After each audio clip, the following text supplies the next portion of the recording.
Hello and welcome to your weekly Manchester United news and gossip column with me, Seb Parkinson. First up, we're starting with the story that Sheikh Jassim has pulled out of his bid to buy Manchester United. Unless you've been living under a rock, you will of course have seen that story. However, the club are meeting this week to decide whether to accept Jim Ratcliffe's £1.3 billion investment for a 25% stake in the club. If Sir Jim is successful and eventually takes total control of Old Trafford, based on the initial investment, he will shell out a figure to the tune of £5.2 billion. Where is the money coming from, though? So Jim Ratcliffe is believed to be being advised by, among others, JP Morgan, the same firm who the Glazers used back in 2005, and also the same firm who backed the ill-fated European Super League. What does this mean then? Well, it means Sir Jim is likely to be borrowing money to help fund the full purchase of the club from the Glazer family, which could see United's debt merely moved from one owner to another, but to no benefit of the club itself. Only time will tell on this matter, but fans of the club will not be wanting to see a Glazer 2.0 operation, even if the person in control was born in the local area. Next up, we got some injury news from Liam Wood, who brings us some good news from United's long list of defensive casualties. We'll start with the positives. Sergio Reguilon and Rafael Varane could both be fit to face Sheffield United on Saturday, while Luke Shaw and Aaron Wan-Bissaka could both return before the end of the month, all being well after suffering hamstring injuries. Elsewhere, Casemiro hobbled off injured when playing for Brazil over the weekend. His return is currently unknown, while United's medical staff assess what is believed to be an ankle injury. And finally, on the injury front, Lisandro Martinez isn't realistically expected to return until the new year, as he recovers from a foot injury.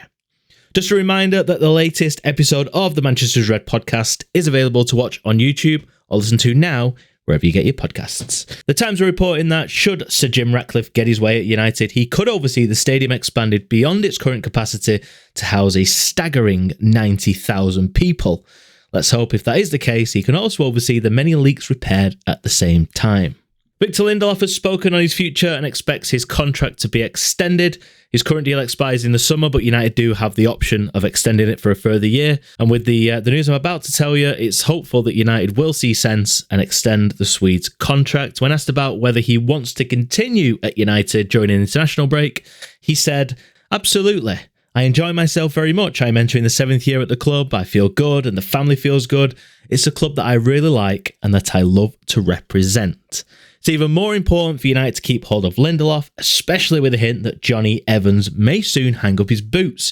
Despite being in a good place right now, the Northern Irishman admitted he considered retirement at the end of last season due to injuries, citing, "I think I went through the stage last year where you start thinking, maybe this is coming to an end. I couldn't get over injuries, and every time I came back, I was breaking down. I had a lot of people say, there's no way you're close to finishing, but you have to prove that to yourself, and I feel I've been able to do that. I've trained a lot, getting all that behind me, completing matches. Every time you complete a match, you think there's another one down. Sometimes you're having to confirm that to yourself. I've been pleased I've been able to go through that process. I feel I'm in a good place." So hopefully, if Johnny Evans does decide to hang up his boots at the end of this season, United can keep Victor Lindelof on the books for that bit longer. Back on home soil, however, Samuel Luckhurst has penned a superb piece which encompasses the 6 key questions United fans will have for Sir Jim Ratcliffe if he's successful in his takeover bid, which include his plans for infrastructure investment, catching up with Man City, how United's recruitment will look under his leadership. And finally, could we see the emergence of a new leader in the Manchester United fold this weekend? Thierry Henry predicted Scott McTominay would mature to become a leader within the dressing room. And after he brought United back from the brink against Brentford, that was a mouthful, could he fulfil the French football legend's prophecy of becoming a key component in Erik ten Hag's Arsenal? No pun intended.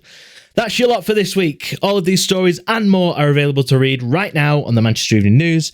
I've been Seb Parkinson, you've been you, and I hope you have a wonderful day wherever you are in the world.